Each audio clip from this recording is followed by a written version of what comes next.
하나님 말씀 전하도록 하겠습니다. 마가복음 12장 28절부터 34절이까지입니다.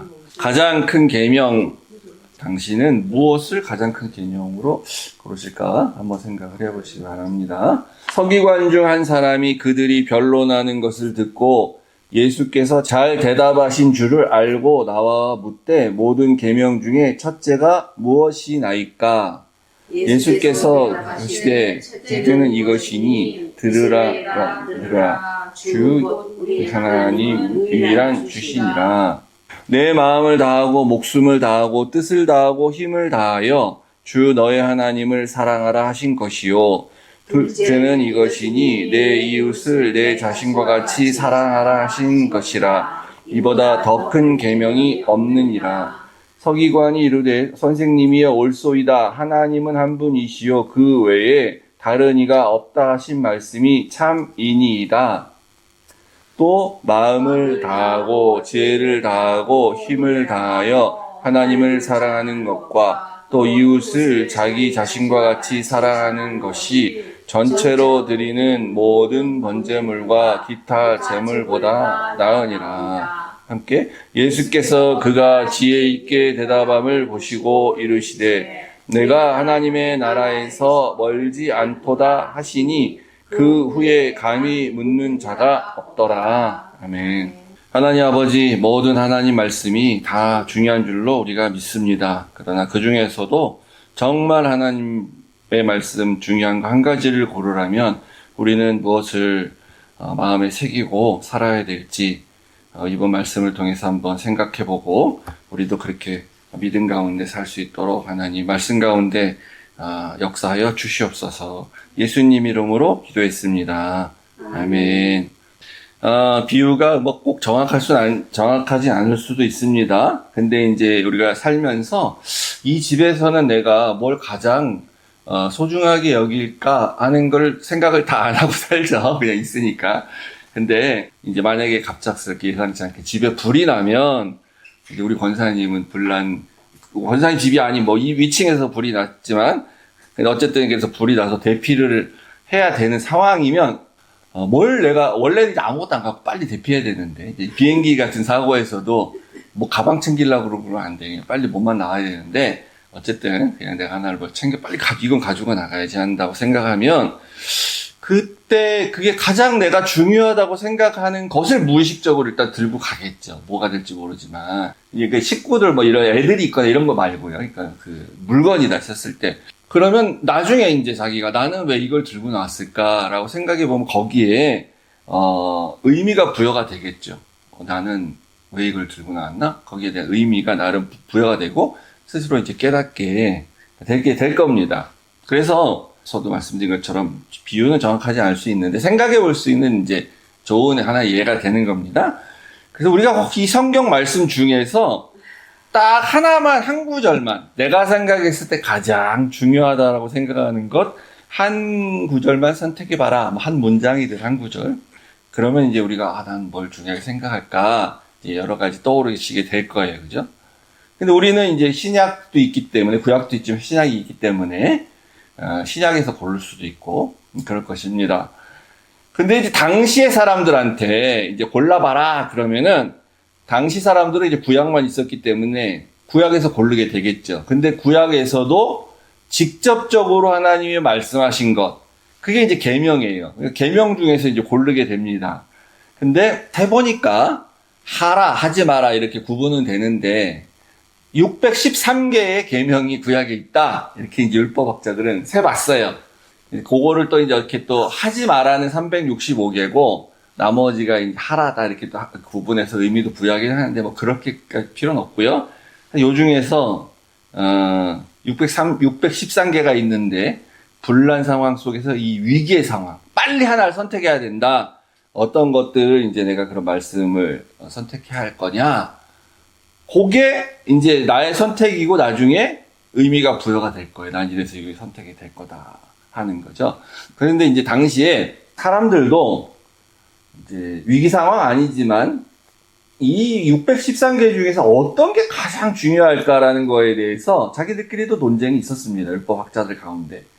재밌는 논쟁이죠. 그리고 또 뭐 의미가 있죠. 하나님은 어떤 걸 중요하게 생각하실까 이렇게 연구해 보는 거는.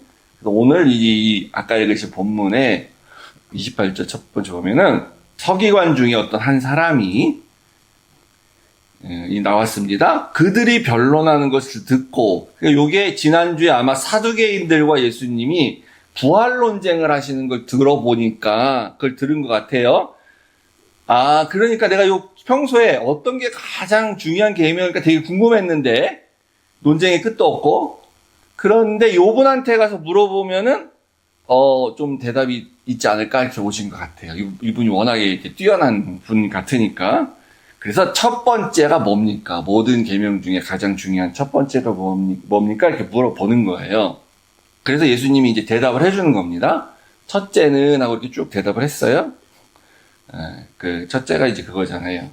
하나님을 목숨을 다해서 마음을 다해서 하나님 주 너희 하나님을 사랑해라 라고 하고, 그리고 또 둘째는 이렇게 얘기했어요. 그러니까 둘째는 물어보지도 않았는데 예수님이 둘째는 내 이웃을 내 자신같이 사랑하라 이렇게 하고 알려줬습니다. 그러니까 물어보지도 않았는데 꼭 둘째까지 얘기하신 거는 순서상으로는 첫째 둘째지만 둘째가 또 굉장히 중요하다 이런 의미겠죠. 당연히 첫째만큼 중요하다. 혹은 이 첫째와 둘째는 뗄래야 뗄 수가 없는 같은 의미다라고 할 수도 있는 거잖아요.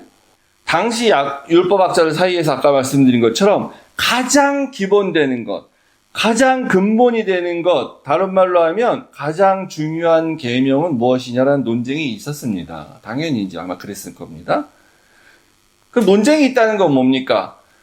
딱 어떤 하나가 아무도 토를 달지 못하는 어떤 하나가 딱 있어. 이거야? 그럼 당연히 그거죠. 그럼 논쟁할 게 없잖아요. 그냥 그걸로 받아들일 거 아닙니까? 대세가 정해져 있었으니까. 근데 논쟁이 있었다는 건 이제 이렇게 그렇게 정해지지가 않았다는 거죠. 그렇다면은 요 말씀, 예수님이 지금 하신 이 말씀 말고 더 중요하다고 생각하는 어떤 말씀이 있지 않을까 우리도 생각해 볼 수 있습니다. 그죠? 유대인들이 생각했을 때 우리도 그 생각할 수 있어요.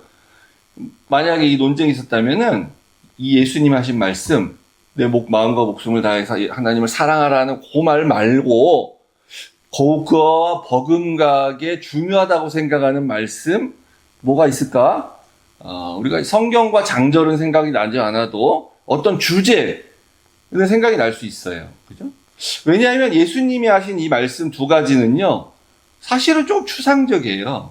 사랑하라, 사랑해야 된다. 하나님을 제일로 사랑해야 된다. 이웃을 네 몸처럼 사랑해야 된다. 그래? 그럼 사랑하면 되는 거지. 이렇게 추상적이잖아요. 되게 우리의 마음의 문제니까. 사랑한다고 하면 그만이죠, 그냥. 그거보다는 우리가 이렇게 행위로서, 액션으로서 뭔가 해야 되는 게 중요한 게 아닐까? 그런 생각을 했을 겁니다. 그래서 만약에 다른 중요한 주제가 있다면 뭐가 있었겠냐? 당연히 제사 문제가 있었을 거예요, 제사. 제사 드리는 게 중요하다, 제사. 오늘날로 치면 예배 드리는 게 중요하다는 거예요. 아니, 하나님 사랑하는 거 당연한 거지. 마음속에 있는 마음의 문제니까 그건 당연한 거고, 행위로서 우리가 보여줄 건 뭐냐? 제사 아니겠냐? 제사? 그래서 아마 레위기 22장 21절과 앞뒤로 쭉 나오는 한 절만 뽑았는데요. 제사에 대한 규정입니다. 제사에 대한 그러니까 계명이죠.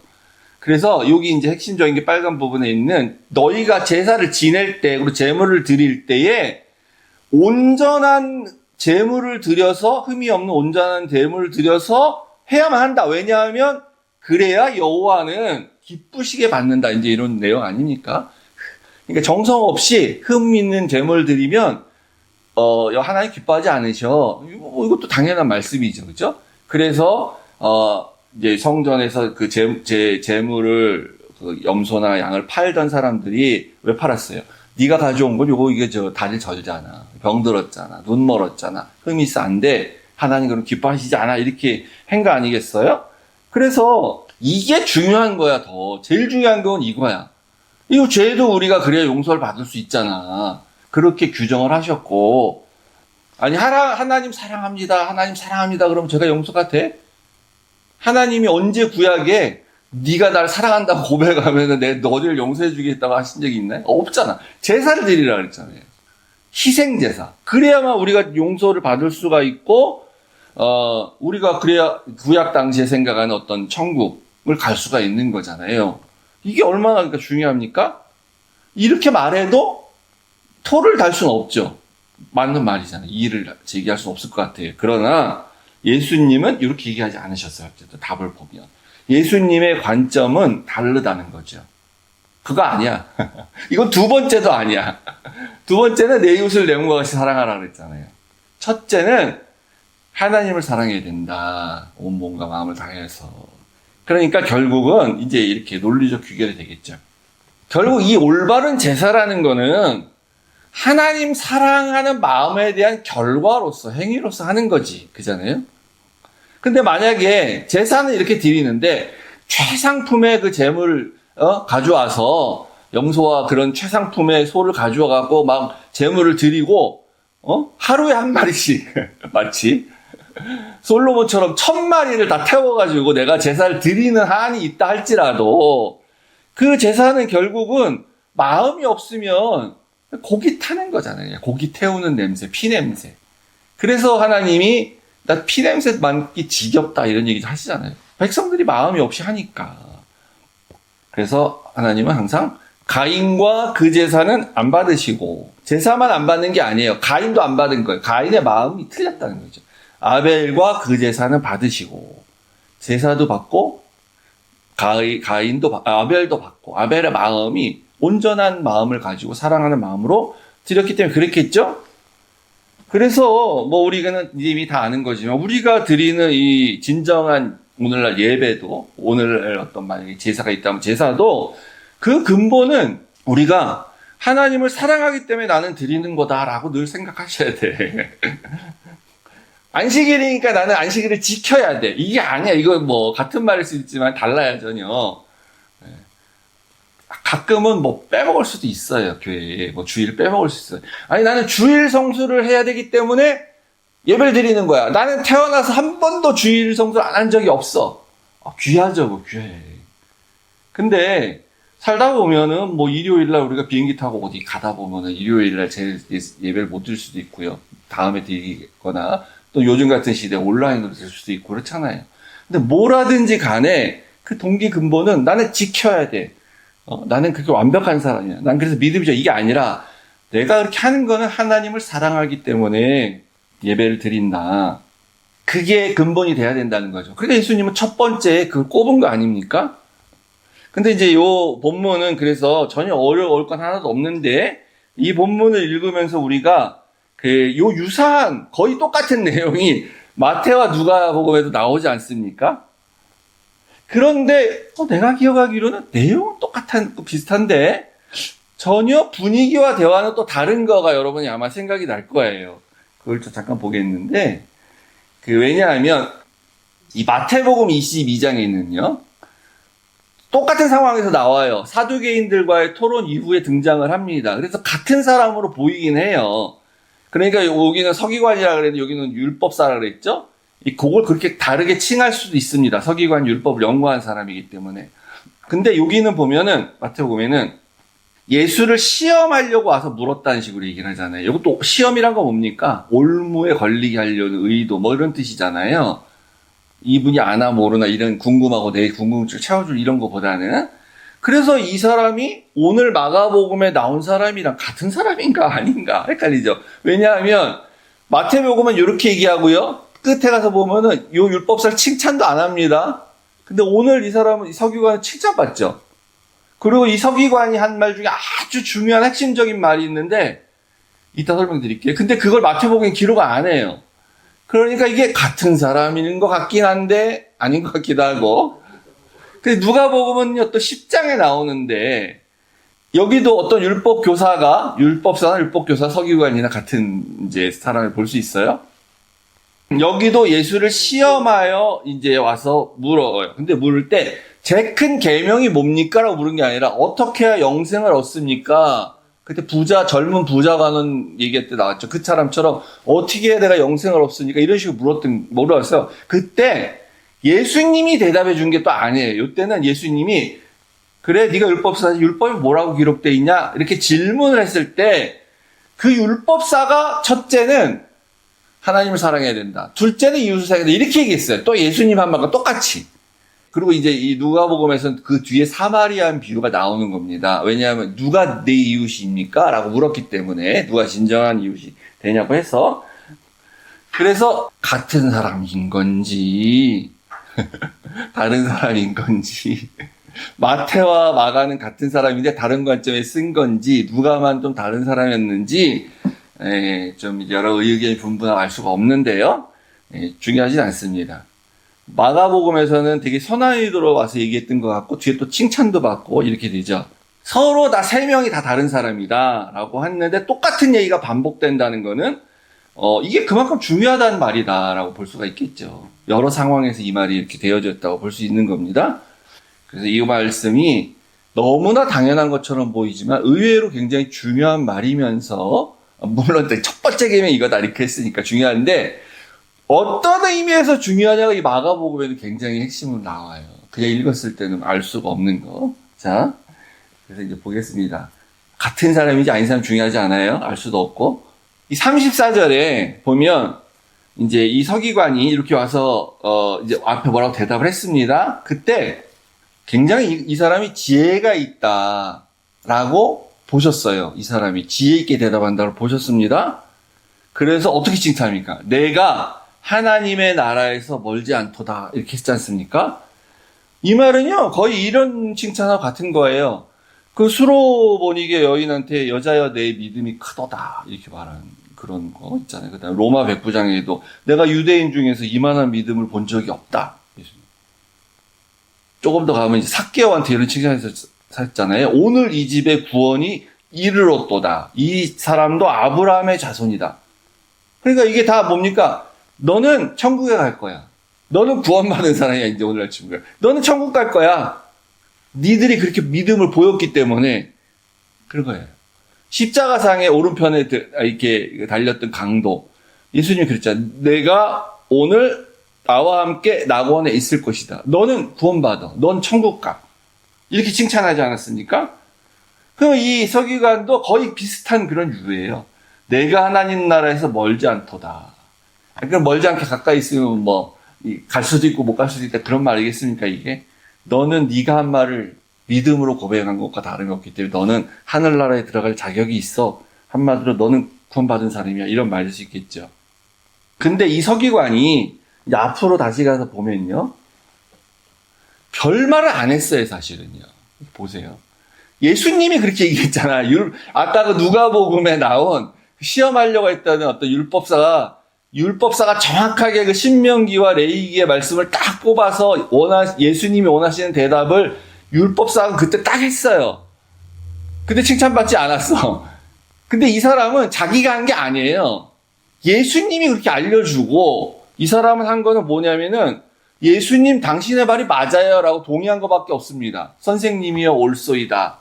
예, 선생님이 하신 말은 참입니다. 이렇게 해갖고 동의한 것밖에 없어요.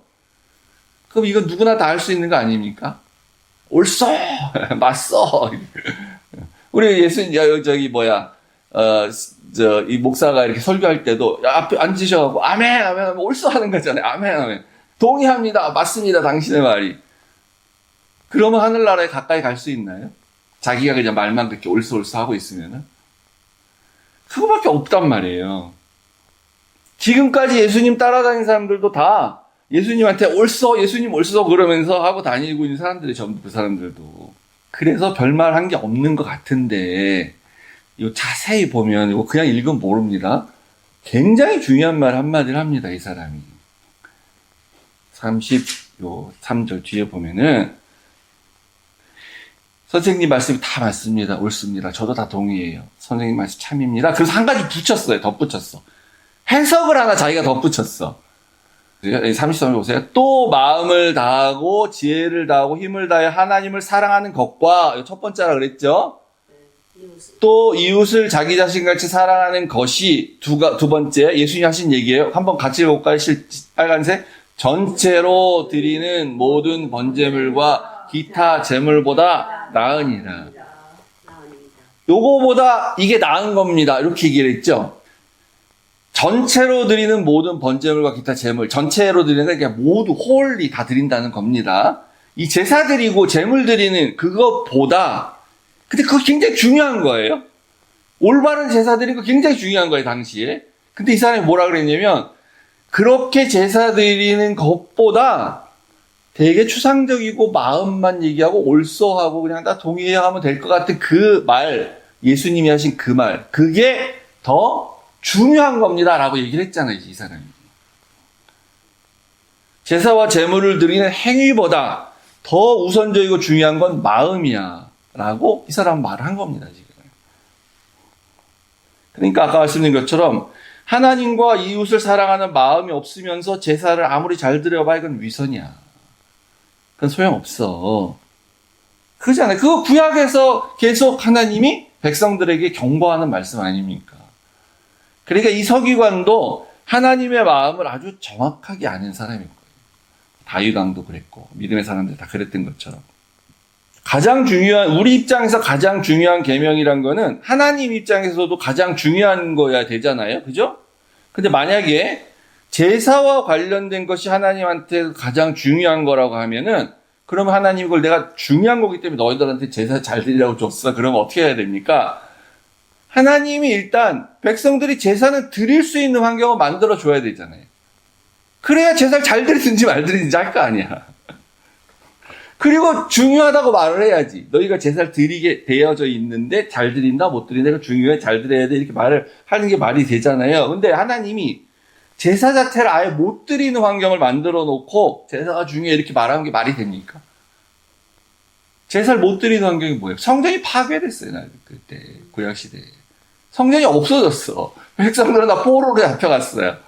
제사를 드릴 수가 없어. 근데 제사가 중요해라고 말하면 되나요? 제사를 못 드리는데. 근데 제사는 못 드리는 상황이지만 그러나 변하지 않는 건 뭡니까? 하나님을 사랑하는 마음은 변하지 않는 거야. 그건 어디 가나. 여전히 이웃을 사랑하는 마음 가질 수 있는 거예요.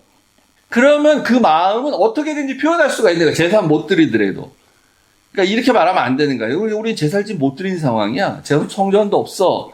그러니까 나는 하나님을 사랑하는 마음을 표현할 수가 없네. 표현하고 싶어도 할래 할 수가 없네. 제사가 못 드리니까 이렇게 말하면 안 된다는 거예요. 성립할 수가 없는 거예요. 그래서 예수님이 예루살렘에 이제 입성하시고 나서부터 이제 잡혀가시기 전까지 요 일주일 상관에 이 얘기가 쭉 나오는데 여기에 나오는 모든 사건과 논쟁이 성전과 관련돼 있다고 제가 말씀드렸었죠. 이 본문을 그냥 읽으면은 이게 무슨 성전하고 관련이 있을까 이렇게 싶었잖아요. 근데 이 말씀을 딱 보면 이게 성전하고 아주 관련이 있는 거예요. 이 얘기도. 전체로 드리는 모든 번제물과 기타 제물보다 낫다. 그럼 전체로 드리는 제사 어디서 합니까? 성전에서 하는 거잖아요. 그러니까 앞으로 성전이 없어져서 제사를 못 드려도 더 중요한, 더 나은 게 계명이 따로 있기 때문에 아무 상관이 없다는 거죠. 그래서 이 예수님의 이 말씀 함의에는, 그리고 이 서기관의 질문과 이 서기관의 대답에는 표현은 안 했지만 뭔가를 암시하고 있어요. 우리는 아는 거니까. 결과로 이루어졌기 때문에. 앞으로는 새로운 제사의 방식이 있을 거야. 이 제사는 끝났어. 그건 당연히 예수님 십자가상에서 완전한 자기를 희생제물로 한 완전 최후의 마지막 제사를 완성을 했기 때문에 이제 없어지는 거죠. 근데 다른 의미에서 없어지기도 하는 거예요. 앞으로는 하나님을 사랑하는, 그리고 이웃을 사랑하는 마음의 이 표현의 방식이, 이 구약의 제사도 그 중에 하나라고 했다면 앞으로는 제사는 안 해도 돼. 없어져. 그럼 앞으로 뭐냐? 예배다. 예배. 정말로 하나님과 이웃을 사랑하는 마음을 담을 수 있는 방식의 새로운 뭐가 나타나는데 그 예배가 될 것이다 라는 거죠. 근데 그 예배도 아까 말씀드린 것처럼 똑같은 이렇게 기능을 하는 거기 때문에, 형식이기 때문에 그 예배에도 하나님과 이웃을 사랑하는 마음이 없이 드리면 그 예배도 똑같은 거예요. 다 그냥 위선이 돼버리는 거죠. 그래서 이제 당시에 유대인들은, 유대인 누구냐 도대체, 유대인은 뭐라고 규정할 수 있어? 유대인의 정체성은 뭐야? 라고 누가 만약에 물은다면 이렇게 말할 수 있어요. 한 가지로. 뭐 이게 애국 홍해에서 걸러온 이런 거 말고, 유대인은 말이야 어떤 사람들이냐면 그 사람들은 제사 드리는 사람들이야. 이렇게 이제 할 수 있겠죠. 왜냐하면 유대인들은 제사 굉장히 중요하게 여기고, 어디가 살든지 간에 1년에 한 번 최소한 와가지고 성전에서 제사를 드리고, 이걸 그냥 평생 해야 되니까, 그렇게 규정할 수 있지 않습니까? 근데 이걸 정확하게 사실은 규정하려면 이렇게 맞는 거예요. 그들은 여호와라는 유일 신만 믿는 백성이다. 다른 이방 백성들은 여러 신을 믿었기 때문에, 그리고 그 사람들, 유대인들은 그 신만 사랑하는 사람들이야. 이렇게 정체성을 규정해야 되는 거죠. 그리고 그들은 이웃도 사랑해. 하나님 사랑하듯이, 자기를 사랑하듯이 이웃도 사랑해. 그러니까 제사를 안 드려도 유대인들에 대한 정체성은 계속 살아있을 수 있는 거예요. 만약에 제사 드리는 사람이 유대인이다 이렇게 말하면 더 이상 제사를 못 드리면 그 유대인이 아닌 게 되는 거죠. 그러면 오늘날 기독교인은 누구냐? 그래서 세상 사람들이 기독교인, 교회 다니는 사람이라고 소위 말하는 기독교인이라는 사람을 사람들이 어떻게 인식을 하고 그 사람들 한마디로 말해봐라. 이렇게 이제 정체성을 규정하라 그러면 오늘날의 사람들은 뭐라 그러겠어요? 일요일 되면 교회 가는 사람들, 교회 가서 예배 드리는 사람들, 뭐 성경책 끼고 교회 가서 예배 드리는 사람, 이렇게 규정할 거 아닙니까? 유대인들은 제사 드리는 사람들, 이렇게 말하는 것처럼. 근데, 뭐 맞는 말이긴 해요. 근데 정확하게 더 규정하고 정체성을 규정하려면 더 의미가 있으려면 사실은 이렇게 말해야 되는 거예요. 남들이 볼 때. 그들은 하나님과 이웃을 사랑하는 사람들이야. 이게 기독교인이냐? 이렇게 불려서 이게 정상이라는 거예요, 사실은. 일요일 날 쉬는 사람들, 일요일 날에 교회 가서 사는 사람들, 죽어라고 교회 가서 일하는 사람들, 이렇게 말하는 건 기독교인을 잘못 아는 거예요, 사실. 그 코로나가 벌써 몇 년 됐지 않습니까? 아이고, 바로 엊그제 같은데 벌써 몇 년 지났어요. 코로나 시절에 이게 전염병이니까 어쩔 수 없이 이제 미국도 그랬고 한국도 다 그랬는데, 이제 교회에서 사람들이 이렇게 모이지 못하게 했죠. 같이 이렇게 있으면 전염이 확산이 되니까. 그래서 이제 온라인으로 예배를 드려라. 이제 정부 지침이 그런 거예요. 온라인 예배 드려라. 또 감사하게도 그리고 또 유튜브 뭐 이런 온라인으로 할 수 있는 모든 그 기기나 문명이 다 발달돼 있었어요. 이미 우리가. 옛날 같으면 이게 불가능한 거예요. 근데 이게 이렇게 이제 돼 있다 보니까 온라인으로 또 예배 드리는 게 가능해졌어요. 물론 뭐 좋지는 않아요, 당연히. 예. 근데 감염병이 이제 돌고 있으니까, 전염병이, 이게 당시 백신도 없고 그러니까, 이 방역을 위한 그 정부 지침에 따라서 이렇게 이제 그렇게 한 거 아닙니까? 우리 교회도 그때 그렇게 했었고요, 당연히. 대부분의 교회가 한국이나 미국이나 그 다 따라서 그렇게 했죠. 당연한 거잖아요, 이렇게. 그런데 일부 교회가 그걸 어떻게 했습니까? 예배는 우리의 목숨 같은 거야. 중요한 거야. 우리 예배를 드리지 말라니. 이거는 정권이 기독교를 탄압하는 거다. 이건 공산주의자들이 뒤에 배후에 있다. 이 음모다. 우리 기독교를 말살하려고 그런다. 한국에서 이 기독교를 못 믿게 만들려고 그런다. 막 이런 이제 얘기를 하면서 모이지 말라 그러는데 그냥 그 교회 문을 뚫고 들어가가지고 예배 드리겠다고 막 하고 뭐, 이렇게, 이제 그런 일들이 막 있었습니다, 당시에. 미국에서도 뭐 있었고요. 미국에서는 뭐, 공산주의자 이런 얘기까지 안 했는지 모르겠는데, 근데 지금 돌이켜보면 그럼 어떻습니까? 예배를 정말 중요하다고 생각을 해서 그렇다기보다는, 또 그런 사람들 물론 있었겠죠. 지나고 보니까, 그냥, 정부를 공격하기 위한, 그런 걸로 이용한 것밖에 아니지 않냐. 교인들 마음은 목사가 예배가 너무너무 생명처럼 중요한 거기 때문에 우리 같이 가서 이거 경찰 이런 걸 뚫고라도 들어가서 예배를 드려야 됩니다. 뭐 이렇게 말을 했지만 근데 교인들의 그런 마음을 이용하고 정부를 반대하고 그런 거밖에 아니라는 게 지금 뭐 그렇게 해석할 수밖에 없지 않습니까? 제가 이 설교 말씀을 시작하면서 집에 만약에 불 나면 뭐 들고 나올 건가 이렇게 말씀드렸어요. 내가 가장 소중하게 생각하는 것, 뭐 내지 그런 걸 그래서 그럼 이제 똑같이 생각해 볼게요. 만약에 교회에 불이 난 상황 같은 어떤 위급 상황이에요. 위급 상황에서 뭘 하나 들고 나가야 돼 교회에서. 그러면 나는 뭘 들고 나갈까? 예배가 중요하다. 예배 중요합니다. 예배 제가 중요하지 않다고 말하는 게 아니에요. 예배 중요하고 예배 목숨 갖고 그러면 나는 그럼 그걸 중요하다고 생각했으니까 교회의 이런 위급 상황 속에서 그와 관련된 뭘 들고 나가야 되겠죠. 그죠? 목사도 그렇고 교인도 그렇고. 교회에서 분란 상황이라는 건 이런 거예요. 그러니까 비운데 교회가 싸워 서로 나누어서 재산 분쟁을 해 서로 교회가. 이게 위급 상황이죠. 그럼 이럴 때 뭘 들고 나가야 됩니까? 서로 교회가 막 싸워. 뭘 취해야 돼 이렇게. 중요하다고 생각하는 게 뭘까요? 이럴 때는 뭘 취해서 나오는 게 아니라 그냥 빨리 나가는 게 사는 길입니다. 거기서 싸우고 있으면 안 되고. 맨목으로 나오는 게 사는 길이에요. 근데 우리가 지금 여기처럼 예배, 제사가 중요한 거야. 이게 가장 큰 계명이야. 이렇게 생각하면 어떻게 되냐면요. 그래서 예배 공간인 교회 건물을 내가 차지해야 돼. 그걸 뺏어야 돼. 거기가 예배 드리는 장소니까. 그게 목숨보다 중요한 거니까. 그게 가장 중요한 게 아니야. 하나님을 사랑하는 거고 이웃을 사랑하는 그 마음이 중요한 거야. 그러면 그거는 맨몸으로 나와도 되는 거잖아요. 그럼 우리 마음속에 있는 거니까. 만약에 교회가 불이 나가지고 다 타서 예배 드릴 공간이 없다고 하면은 사람들이 뭐라 그러겠어요? 자, 이제 저 사람들은 저 교회가 없어졌으니까 예배 드릴 공간이 없어졌으니까 저 교회 교인은 이제 아니야 더 이상. 저기서 예배 드릴 때야 저 교회 교인이지. 이렇게 말하지 않지 않습니까? 그렇게 나와도 저 사람들은 여전히 하나님과 이웃을 사랑하는 어떤 무슨 교회 성도들이야 저 사람들은. 이렇게 칭해 주겠죠. 그러면 예배는 아무 데서나 드려도 되는 거 아니겠습니까?